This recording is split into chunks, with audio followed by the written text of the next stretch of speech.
ஒரு கைதட்டல். அது எதுக்குன்னா இந்த பாயிண்ட்டுக்கு இல்லை, நான் ஒரு பாயிண்ட் சொல்லல, நீங்கள் பிறக்காமல் இருக்கிறதுக்கு படிக்க அதை யோசிச்சு இப்போ கைதட்டுறாங்க. ஓஹோ, இப்போ நான் சொன்ன பாயிண்ட்டுக்கு 11:45 வீட்டில் உட்காந்து கைதட்டுவாங்க. இந்த புன்னகை வேணும் சார்.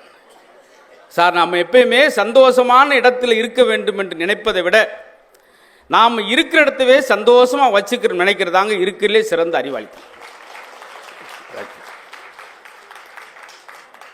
நிரம்ப சார், எனக்கு சமீபத்தில் சீமானந்தன் கூட சொல்லியிருந்தாங்க, தமிழ் அவ்வளோ குவியல் கிடக்குப்பா, படிக்க படிக்க அவ்வளோ சொல்லலாம். கண்ணதாசன் மாதிரி தம்பி நிறையா சொல்லிட்டாரு, சொல்லாத ஆட்கள் சொல். நம்மளுக்கு சிறந்த ஒரு மனோதத்துவ நிபுணர் வேணும். இன்றைக்காவது பரவாயில்ல, நிறையா மீடியாக்களில் பார்க்குறோம், காணொலியில் பார்க்குறோம். அன்றைக்கெலாம் காட்டில் வேலை செய்கிறவங்க, ட்ராய்ட்டில் வேலை செய்கிறவங்களுக்கெல்லாம் துக்கத்தில் துயரத்தில் நீ வாழ்ந்து என்ன செய்ய போகிற நினைக்கிறவங்களுக்கு கண்ணதாசுடைய 4 வரிகள் இன்றைக்கி கவுன்சிலிங் போகிறவங்க இல்லையா, அன்றைக்கி ஒட்டுமொத்த தமிழ் மக்களுக்கு ஒரு கவுன்சிலர் இருந்தார் கண்ணதாசன்.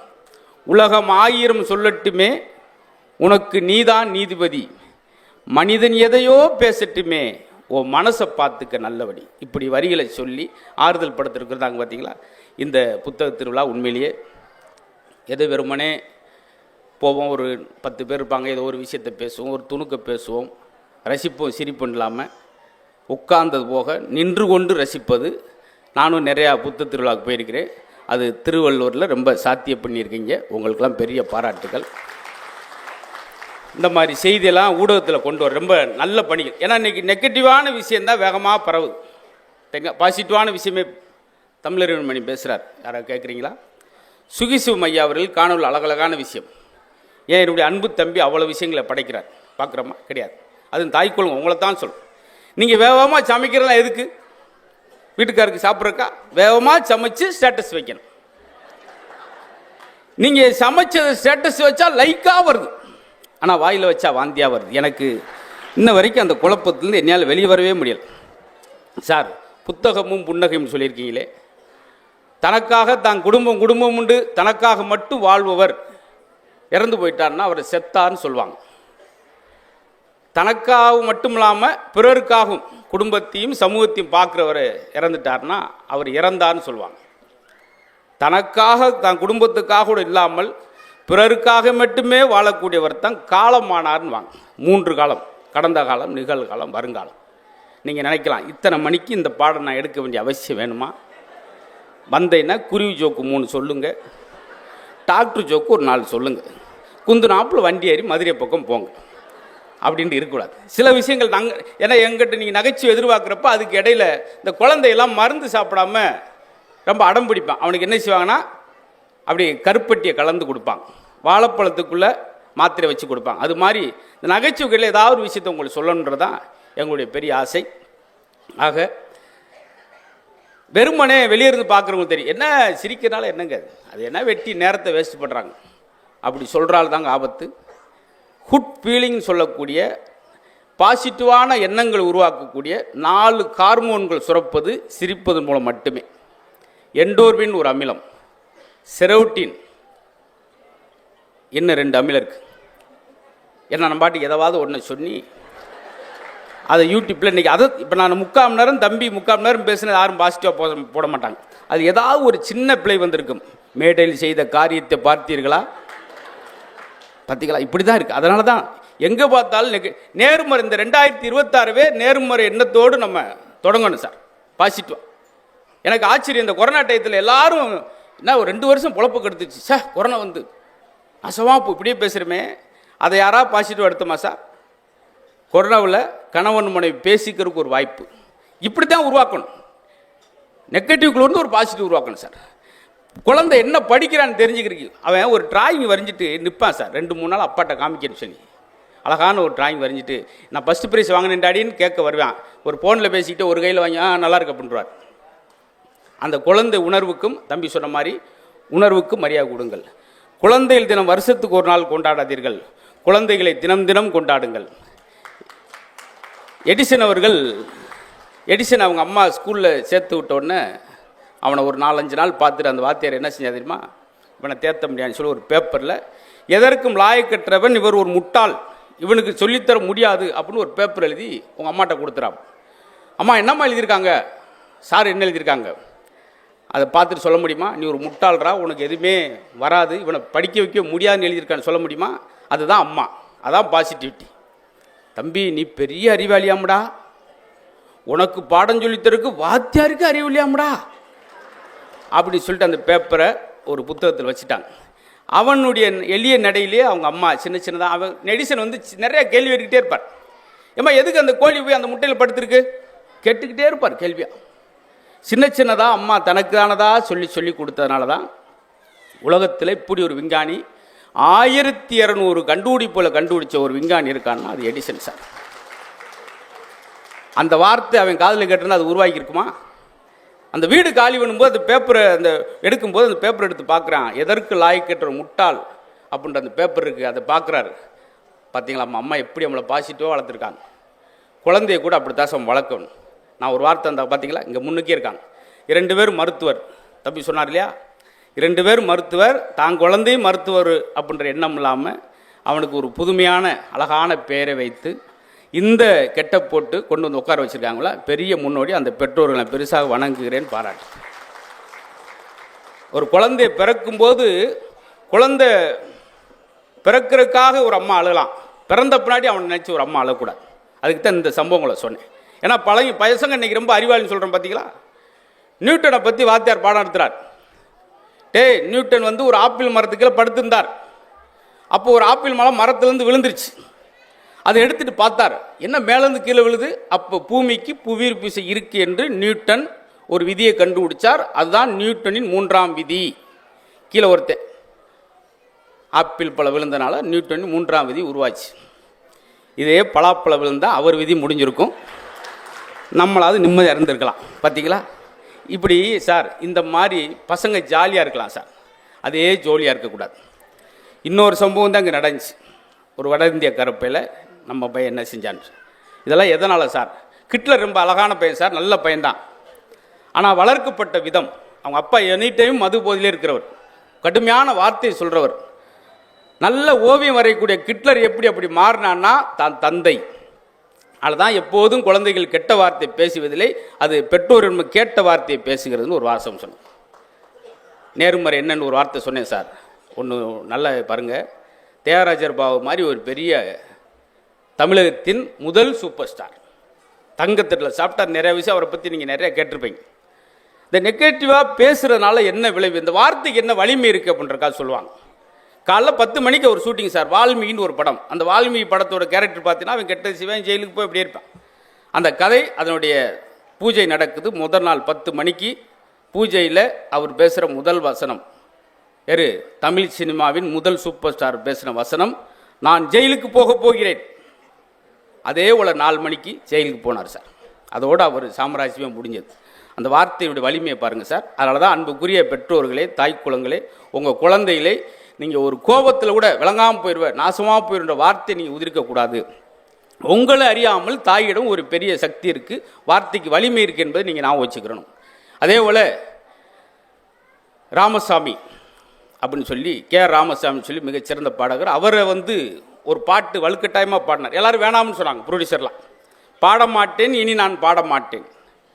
அது வந்து ப்ரொடியூசர் அப்படி சொன்னாங்க, நெகட்டிவாக இருக்குது அந்த வார்த்தை, தொடக்கமே நல்லா இருக்குது, இடையில வச்சுக்கிடுவோம், இல்லை இந்த கதைக்கு இது ரொம்ப முக்கியம் அப்படின்னு சொல்லி வலுக்கட்டாயமாக அந்த பாட்டை பாடினார். பாட மாட்டேன், இனி பாட மாட்டேன், அதான் அவருக்கு கடைசி பாட்டல். அதுக்கு அடுத்து அவர் பாடவே இல்லை. வரலாறுல சின்ன சின்ன விஷயங்களை பாருங்க. டிஎம் சவுந்தரராஜன் மாதிரி பெரிய உச்சத்தில் இருந்த பாடகர் யாரும் கிடையாது. அவர் ஒருதலை ராகத்தில் அவர் பாடினது என் கதை முடியும் நேரம் இது, நான் ஒரு ராசியிலா ராஜா. பார்த்தீங்களா, ஒரு ஆளுடைய சோகத்தை சொல்கிறேன், கெக்குன்னு சிரிச்சுக்கிட்டு இருக்காரு. இதுலேருந்து என்ன தெரியுதுன்னா, மதுரமுத்து என்ன சொன்னாலும் அது ஜோக்குன்ற மாதிரி ஆகிப்போச்சு. நானாக ஃபீல் பண்ணி இன்றைக்கி ஒரு ஒரு புதிய முயற்சியில் சிந்தனையாக பேசணும்னு பேசுகிறேன். அதுக்கும் சிரிக்கிறார், செத்து உருண்டிருக்காரு அப்படின்னு. சூப்பர் சார், செத்து எப்படி உருண்டிருக்கான் பாரு. இதுதான் சார் கால மாற்றம். முன்னாலாம் 10 ரூபா இருந்தால் சார் 10 பேர் சாப்பிட்லாம். அன்றைக்கி ஒரு ஹோட்டலில் எட்டி பார்த்தேன், 80 ரூபா பில் போட்டாங்க சார். நானாவது எட்டி பார்த்தேன், என் பக்கத்தில் இருக்கு 150 ரூபா, அவன் கொஞ்சம் மோந்து பார்த்துட்டான் அப்படின்னு. இதை பேர் தான் காலம் சார். ஆரோக்கியத்தை பற்றி சொல்கிறோமே, இது பூரா நான் பாராம புத்தகத்திலேருந்து சொல்கிறது. அதனால தான் புத்தகமும் புன்னகையும். ஆரோக்கியத்தை பற்றி சொல்லும்போது அன்றைக்கெல்லாம் பெண்கள் மேனுவல் ஒர்க்கு சார். எங்கள் அப்பத்தா 124 வயசு இருந்தாங்க. 124 வயசு. இந்த ஆட்டு உரல் என்னைக்கு வீட்டை விட்டு வெளியே போச்சோ இந்த உடல் மருத்துவமனைக்கு போயிடுச்சு.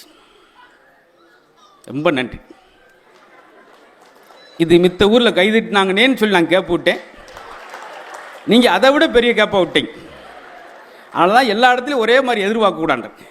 எங்கள் அப்பத்தா மதுரை திருமங்கலத்தில் இறக்கும்போது 124 வயசு. என்ன காரணம்னு சொல்ல இன்னைக்கு உள்ள இளைய தலைமுறை தெரிஞ்சுக்கிறதுக்காக சொல்கிறேன். பெண்கள் அவங்க ஒரு நாள் கூட மிஷின் பார்த்ததே கிடையாது.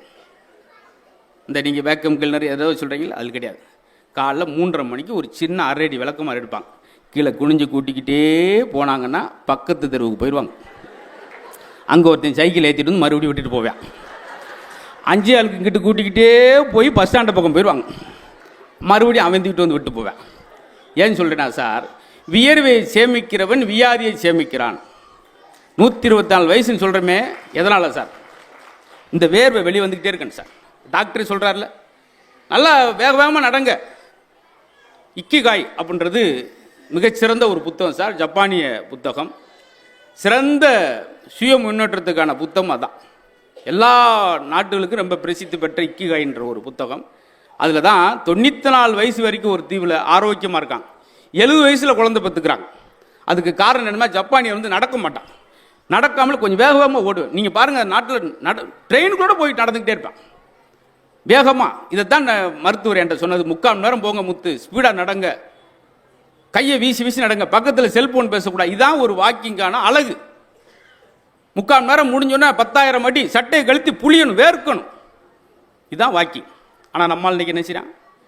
2 ஸ்டெப்பு போகிறேன், 2 உளுந்த விட ஒன்று லவக்குன்னு மேய்ஞ்சி செம்மறியாடு மாதிரி மேய்ஞ்சிட்டு, அது நான் போண்டாவா அது பார்சல் கட்டினேன், முறுக்கு 4 கொடுங்க, ஏன்னா அங்கிட்டு போய் கொஞ்சம் தாகமாக இருக்கும், அது நான் டீயா ஒரு 1/2 லிட்டர் ஊற்றுங்க. அப்புறம் 16 வருஷம் வாக்கிங் போகிறேன், ஒன்றும் வெயிட்டு குறையிலையே. எப்படி குறையும்? நீ 200 ரூபா பைக்கில் வச்சுட்டு போகிற, உங்களை நிறுத்து. மொத்தம் ஒரு வாக்கிங் எப்படி இருக்குன்னா, நடையில் ஆரம்பித்து வடையில் முடியுது. இதுக்கு பேர் வாக்கிங்கா சார்? கிடையவே கிடையாது. ஆச்சரியமாக இருக்கும் சார். ஆனால் வாக்கிங் போகிறவங்க நான் ஒரு சின்ன டிப்ஸ் என்னால் முடிஞ்சது சொல்கிறேன். நல்ல வேகமாக நடக்கணும், நல்ல வாக்கிங் வேணும்னா நிறையா தெருநாய்கள் இருக்க தெருவில் போங்க. அவ்வளோ ஸ்பீடாக அப்படின்னு 3/4 மணி நேரம் நிற்காமல் ஓடுவீங்க. அங்கிட்டு ஒரு நாய் குலைச்சுன்னா வீட்டுக்கு கூட்டி வந்துடுவீங்க. பார்த்தீங்களா? இதெல்லாம் சார் இன்னுமே ஒன்று இருக்குது. நீங்கள் வெயிட்டு குறையும்னா இன்னொரு சின்ன டிப்ஸ். 1 கிலோ கடுகு எடுத்துக்குங்க. காலைல 6 மணிக்கு 1 கிலோ கடுகு எடுத்துக்கிட்டு கீழே கொட்டி விட்டுட்டு குனிஞ்சு ஒவ்வொன்றா எடுங்க. அந்த காமெடி நல்லா இருந்துச்சு, அதோடு நிறுத்திருக்கலாம். இதை சொல்லி அதை விட இதை ஸ்கோப் வாங்குறேன்னு சொல்லி தற்பெருமையில் இருக்கிற பேர், என் பேரை வேறு யாரும் கெடுக்கணும், நானே கெடுத்துட்டு போனாத்தான். பார்த்தீங்களா சார்? ரசிக்கணும் சார். நான் முந்தின நாள் ரசித்தது சொல்கிறேன் சார். புத்தகங்களோடு நீங்கள் வாசிப்பதும், நல்ல இசை, மெல்லிசான இசையை கேட்பதும், கண்ணில் தண்ணி வர அளவுக்கு குலுங்கி சிரிப்பதும் உங்களுக்கு வாழ்நாளில் 5 ஆண்டுகளை நீட்டுகிறது. நான் வெறுமனே இங்கே பேசுகிறோம், நகைச்சுவாக பேசுகிறோன்றத யாரும் வீண் நினைச்சிட வேணாம். கவி பேரசு தான் சொல்கிறார், எந்தெந்த வீட்டு திண்ணையெல்லாம் சிரிப்பொலி கேட்கிறதோ அந்த வீட்டு திண்ணையில் மரணம் உட்கார்வதே இல்லை. உன்னுடைய சிரிப்பின் நீளம் எவ்வளவோ அதுதான் உன்னுடைய ஆயுளின் நீளம். நீ ஒவ்வொரு முறை சிரிக்கும் போதும் உன் சவப்பட்டிலிருந்து ஒரு ஆணி கழட்டப்படுகிறது. வாழ்க்கை பூட்டியே கிடக்குது, அது சிரிப்பு சத்தம் கேட்டால் மட்டும் திறந்துகிறது. பார்த்தீங்களா? நம்மாழ்வார் சொல்கிறார் சார், உலகத்திலே சிறந்த நீர் 2 தான். ஒன்று கண்ணீர், இன்னொன்று உமிழ்நீர். இந்த உமிழ்நீர் எல்லா புண்களையும் ஆற்றக்கூடிய அற்புதமான விஷயம். நல்லா ஊறுகாய் பார்த்துட்டு தயிர் சாதம் சாப்பிடுவாங்க பார்த்தீங்களா? உமிழோடு சாப்பிடுவாங்க. உமிழோடு சாப்பிட்றவனுக்கு சுகர் வந்ததா வரலாறே கிடையாது சார். அது இல்லாதனால தான் இன்றைக்கி சிக்கல். இந்த உமிழ் பாருங்கள், ஏதாவது ஒரு யானை, ஒரு நாய்க்குட்டி, ஒரு பூனைக்குட்டியை பாருங்களேன், அது புண்ணை அதே நாவால் நக்கி ஆற வைக்கும். அதனால தான் சொன்னது. இன்னொன்று, இந்த மேடையில் இப்போ தம்பியெல்லாம் முத்துக்குமரெல்லாம் சிரிச்சிருக்கு. அன்னைக்கு அண்ணனை பற்றி என்ன பேசினாரோ இவ்வளோ உச்சத்தில் வந்தாலும் அதான் பேசுவார். இவங்கெல்லாம் ஜெயிச்சது காரணம் என்ன தெரியுமா? ஒரு பேச்சாளன் யார் என்றால், வாயை பயன்படுத்தவன்லாம் பேச்சாளன் அல்ல, வார்த்தையை பயன்படுத்தவன் தான் பேச்சாளன். சார், சங்கு ஊதிட்டாங்க அப்படின்னா அது நெகட்டிவ் சார். அதே சங்கு முழங்கியது அப்படின்னு சொன்னீங்கன்னா அது பாசிட்டிவ். ஒரே விஷயந்தான், நீங்கள் சொல்கிற பொறுத்து. என் மாடு அப்படின்னா கோப்பிடுவான். அவன் பசு போலங்க அப்படின்னா 2 டீ வாங்கி குடிப்பான். நம்மளாம் உருவாக்கிக்கிறேன் சார். ஆனால் எப்படி பேசும் தெரியுமா? பக்கத்து வீட்டில் ஒரு பெரியவர் செத்து போட்டுமே அங்கிட்டு போயிடாங்க 8 மணிக்கு மேலே செத்து ஆவியாக திருறாரு. இவங்க வீட்டில் ஒரு கிழமை சாப்பிட்டு எங்கள் தாத்தா சாமி ஆயிட்டார். அவர் மட்டும் ஆவியாக திருவோம், உங்கள் தாத்தா மட்டும் எப்படி சாமி ஆவார்? ஐயோ பிரிச்சிருவோம் பேச்சு சார். வடநாட்டு பக்கம் இருந்து வந்த கிந்திக்கார பெண்ணை நம்மளை பார்த்து சொல்ல அண்ணே அண்ணே அப்படின்றான். இங்கே இருக்கிறவன் ஹலோ ஜி அப்படி பார்த்தீங்களா? இதை பார்த்தாங்க எனக்கு சில நேரம் கோபமாக வந்து எதாவது ஒன்று செய்கிறது சார். இந்த வருஷம் பிறந்தோடனே எல்லாரும் என்ன நல்ல எண்ணங்களை உருவாக்கி சார், சாதாரண கூரை வீடாக கூட இருக்கலாம், ஆனால் உங்கள் எண்ணங்களால் அதை நீங்கள் கோயிலாக மாற்ற முடியும். நல்ல மனிதர் இருந்தால் அது கோயில் சார். கோயிலுக்கு நம்ம தனியாலாம் போகத்தில்லை. ஒரு பையன் சைக்கிளில் போய்கிட்டு இருந்தான். அப்போ சைக்கிளில் போயிட்டு வாரியார் எடுத்தாப்புல வந்து வாரியார்கிட்ட கேட்குறான், எங்கே போகிறீங்க? கோயிலுக்கு. அதனால் கோயிலுக்கு தான் போகணுமா? நீங்கள் தான் சாமி தூணில் இருக்காரு துரும்பூரில் இருக்கான்றீங்களே, இங்கே பார்த்து கும்பிட்டு போக வேண்டியானுங்க, எதுக்கு 4 கிலோமீட்டர் நடந்து கோயிலுக்கு போகிறீங்க? அப்படின்னா இவங்க வந்து சைக்கிளை காற்றை பிடிங்கி விட்டார். ஐயா என்ன காற்றை பிடிங்கி விட்டீங்கன்னா எப்படி போகிறது? அதான் எல்லா இடத்துலையும் காற்று இருக்குல்ல, போக வேண்டியானே. அவன் பதில் அவனே இப்படிலாம் மேடை இருந்துச்சு சார். மேடை பேச்சு இப்படி இருந்துச்சு. வாரியார் பேசும்போது திடீர்னு வந்து அவர் கேள்வியெல்லாம் கேட்பாங்க. சாமி நான் ஒரு மளிகை கடை வச்சுருக்கேன், கடையில் என்ன படம் மாட்டலாம்? அதுக்கு வாரியார், நீ என்ன படத்தை வேணாலும் மாட்டிக்க, ஆனால் கலப்படம் பண்ணி மாட்டிக்கிறாத. பார்த்தீங்களா எவ்வளோ ஜமுஜ புத்தி பார்த்தீங்களா? எல்லாருக்குமே சார். எம்.ஆர். ராதா அவர்கள் ஒரு பழைய பாண்டியான்ற ஒரு படத்தில் ஒருத்தரை போட்டு அடிச்சுக்கிட்டு இருப்பார். ஏன்னா பெரியவங்களாக இருக்காங்க, அவங்களுக்கும் ஒரு நகைச்சுவை எவ்வளோ நாகரிகமாக இருந்துச்சு அப்படின்றக்காக சொல்கிறேன். அவங்கள ஒருத்தர் அடிச்சுக்கிட்டு இருப்பான் பழைய பாண்டியான்ற படத்தில். அப்போ எம்.ஆர். ராதா பக்கம் டேய் ஏன்டா அவனை அடிக்கிறீங்க? ஐயா கொடுத்த கடனை திருப்பி தர மாட்டேங்கிற. ஐயா ஏன்டா கொடுத்தீங்க? ஐயா இல்லேன்னு கேட்டேன், கொடுத்தோமுங்க. இல்லாவன்ட்டு கொடுத்தா எப்படா திருப்பி தருவேன்? இவ்வளோ நாளாக அந்த கடன் பிரச்சனைக்கு காரணத்தை கண்டுபிடிச்சிங்களா? அவன் இல்லைன்றானே, கொடுத்தா எப்படியா திருப்பி தருவேன்? எப்படி அழகா இன்ன வரைக்கும் நம்ம கேட்கல பாருங்க. போன வாரம் பார்த்தீங்களா ஒருத்தன் கடன் கேட்டு போய் ஆத்தாட்டே கடன் கேட்குறியாடா அப்படின்னு சொல்லி ஓடியான்ட்டேன். பார்த்தீங்களா? ஆச்சரியமாக இருக்கும். அதனால் நல்ல சபை. எனக்கு இந்த மாதிரி சிரிச்சிட்டிங்கன்னா போதும் சார், உங்களுக்கு நோய் நொடியே கிடையாது. ஏன்னா எல்லாம் எங்களுக்கு வந்துடும்ல. உங்களை எப்போ சிரிக்க போகிறீங்க, எதுக்கு சிரிக்க போகிறேன்னு அங்கே உட்காந்து நான் இது சாதாரண விஷயம் சார். பார்க்கும்போது ஈஸியாக தெரியும் கீழேருந்து. அவ்வளவு சில பேச்செல்லாம் பார்த்தா பயமுடுத்துவாங்க. அன்றைக்கெல்லாம் ஒரு நண்பர்கிட்ட பேசும்போது மேடையில் பேசுகிறார், நானும் நண்பரும் ஒரே தட்டில் சாப்பிட்டு இருக்கிறோம், ஒன்றாக படுத்து தூங்கி இருக்கிறோம், இன்றா நேற்றா 35 ஆண்டு கால நட்பு, எங்க நட்பை போல சொல்ல முடியாது. கீழே குனிஞ்சு உங்க பேர் என்ன அப்படின்னு இருக்காரு. ஐயா ஒரே தட்டில் நீங்க படுத்து பாய் உருளும் போது கேட்க வேணாம் ஐயா. ஆனால் சார் இந்த இதிகாசத்தில் ஒன்று எடுத்துக்கிறேன் சார். அப்படியே பாலைவனத்தில் ஒருத்தனுக்கு தண்ணீரை எப்படி செலவழிப்பான்னு சிக்கனம், அது மாதிரி ஒவ்வொன்றுக்குள்ளும் ஒரு சிறப்பு இருக்குது சார். கம்பராமாயணத்தில் நட்பை பற்றி ஒரு அழகான விஷயம் இருக்குது சார். உண்மையிலே இதுக்கெல்லாம் நீங்கள் கண்டிப்பாக கைதட்ட போகிறீங்க. இது என்னென்னா என்னை நானே ஆசுவாசப்படுத்திக்கிறது. தட்டுறங்களே தட்டலையோ என்னை மூலம் ஒரு சாங் கொண்டு பண்ணிட்டு அப்புறம் அந்த பாயிண்ட்டை சொல்கிறோம். குகன் ராமருடைய நண்பன் வந்து குகன் ராமரை பார்ப்பதற்கு வாங்கிட்டு வரேன் சார் 2 பொருள். நம்மளாம் தான் என்ன வாங்கிட்டு போவோம். ஆனால் குகன் ராமனுக்காக வாங்கிட்டு வந்து என்ன தெரியுமா? மீனும் தேனும். ராமர் பார்த்துட்டு இப்படி ஒரு காம்பினேஷன் நம்ம பார்த்ததே இல்லையா. ஏயா மீனும் தேன் என்னையா நீ இவ்வளோ ஒரு நண்பன்னு எதுக்கு அதை கொண்டு வந்தேன்ருக்கு குகன் சொன்னார் சார். இந்த உலகத்திலே ரொம்ப ஆழத்தில் கிடைக்கக்கூடியது மீன். இந்த உலகத்திலேயே மலையில் மிக உயரத்தில் கிடைக்கக்கூடியது தேன். என்னுடைய நட்பின் ஆழத்தையும் என் நட்பின் உயரத்தையும் சொல்வதற்கு தான் நான் மீன் தேன். இந்த ஒரு விஷயம் படித்தோம்னா நண்பர்கள் எப்படி இருக்குன்றதுக்கு ஒரு விஷயம் முடிஞ்சு போச்சு. பார்த்தீங்களா? ஒவ்வொன்றுக்கும் சகோதரர்கள் எப்படி இருக்க வேண்டும் என்பதை சொல்வது ராமாயணம், சகோதரர்கள் எப்படி இருக்கக்கூடாது என்று சொல்வது மகாபாரதம். நீங்கள் சொல்கிறீங்க இல்லையா புத்தகம் புன்னகை. எனக்கு ஒவ்வொரு கதையிலும் ஒரு சின்ன கற்றுக்கிட்டேன் சார்.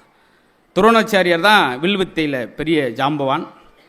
கௌரவருக்கும் பாண்டவருக்கு அவர் தான் சொல்லித்தராரு. முன்னாடி ஒருத்தர் நிறுத்தி வில்லை கொடுத்து, அந்த மரத்தை பார், மரம் தெரியுதா? தெரியுது. அங்கே இருக்க கிளை தெரியுதா?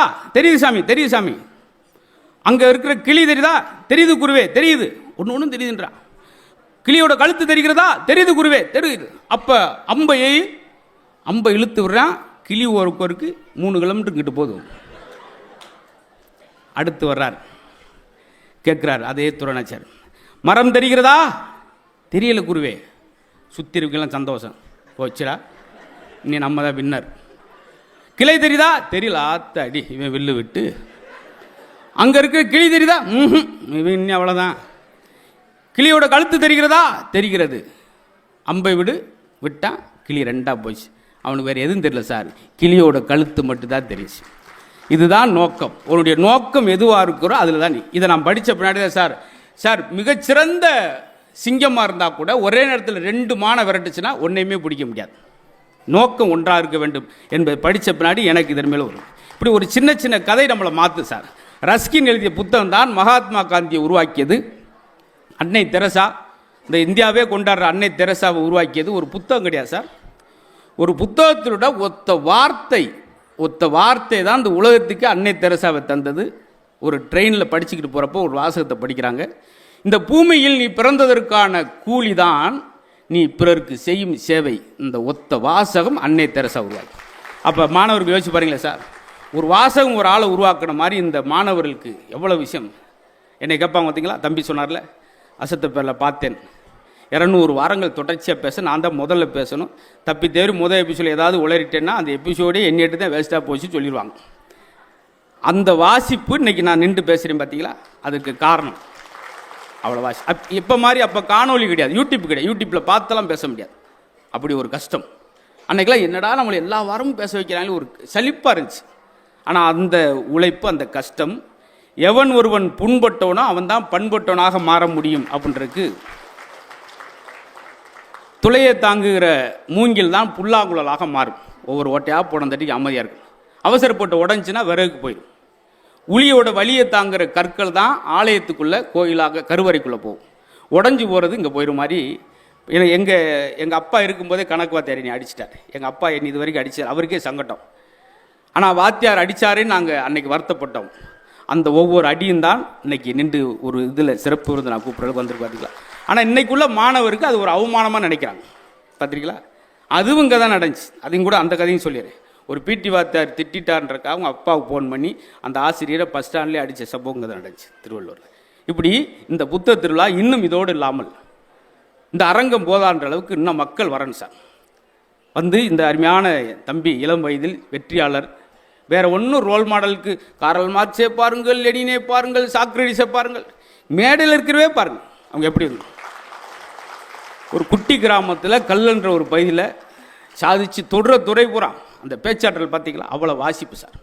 அது மாதிரி நம்ம குழந்தைகளும் எல்லா குழந்தைகளுக்கும் ஒரு அடையாளம் இருக்குது. நம்ம தான் எனர்ஜியான வார்த்தையை குழந்தைகளுக்கு பெற்றோர்கள் சொல்லணும் சார். காலைல குழந்தை எழுப்பும் போதே வீரியமிக்க வாசகத்தோடு எழுப்புங்கள். குழந்தை எப்படி எழுப்பணுமா? காலைல எந்திரிங்க, திருவள்ளூர் கலெக்டர் எந்திரிங்க, அவன் படபடன் வேர்த்தணும். ஐயோ ஆத்தா நம்மளை பெருசாக அம்மா எதிர்பார்க்குறாங்களே. கமிஷனர் எந்திரிங்க, அவனுக்கு அப்பயே ஒரு அப்போ சார் நம்ம எண்ணம் பாரதியார் சொன்ன மாதிரி பெரிதினும் பெரிதுகள்.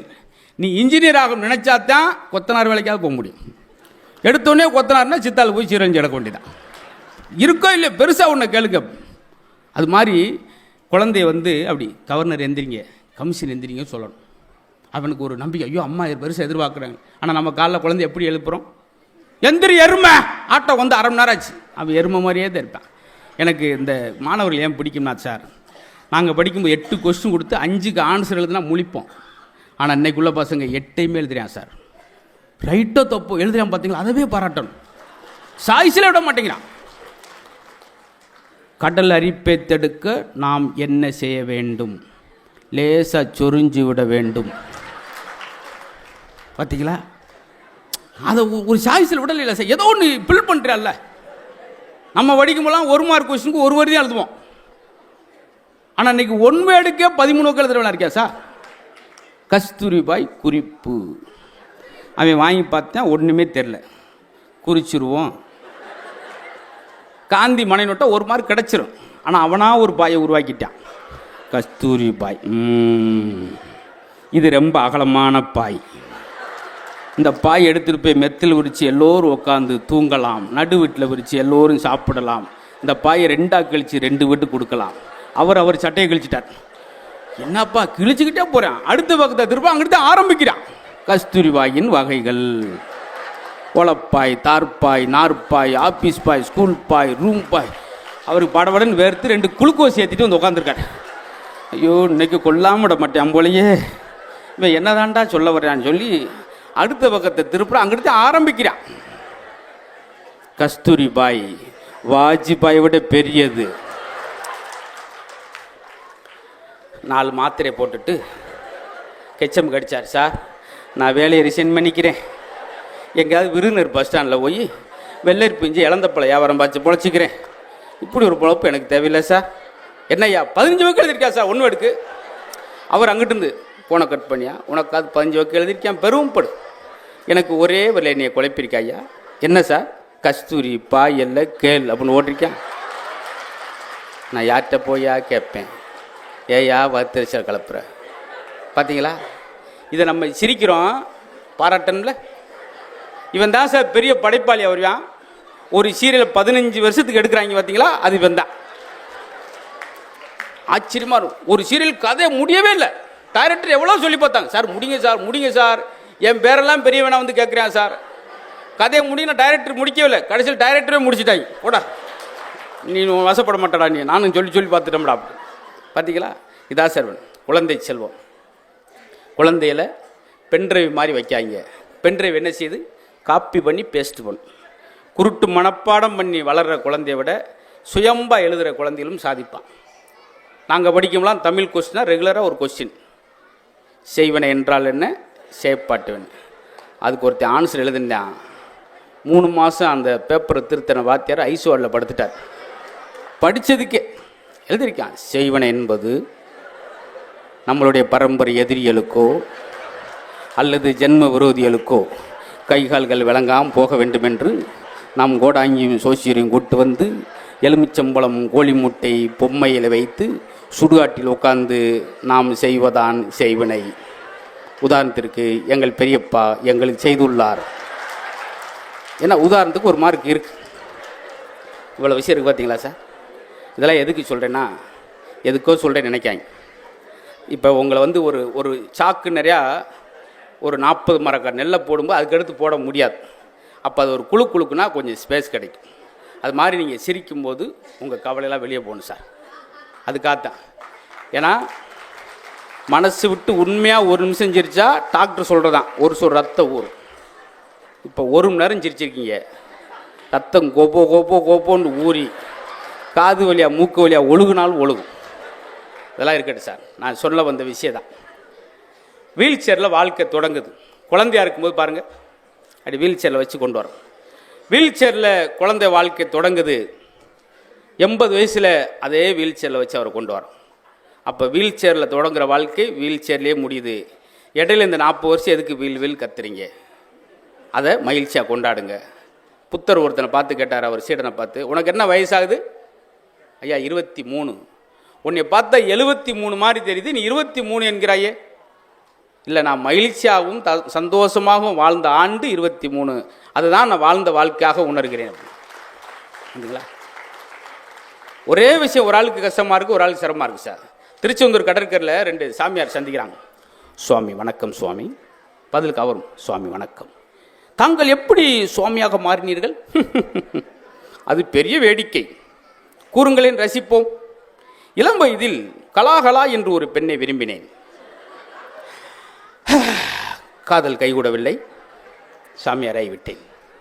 என் கதை இருக்கட்டும், தாங்கள் எப்படி சுவாமியாக மாறினீர்கள்? அந்த சனியை முடிச்ச கலவை நான் தான் கல்யாணம் பண்ணேன். பார்த்தீங்களா சார், உங்கள் மகிழ்ச்சியை உங்களை தவிர வேறு யாரும் அனுபவிக்க முடியாது, கொடுக்க முடியாது. நம்மளே உருவாக்கிட்டே தான் சார்.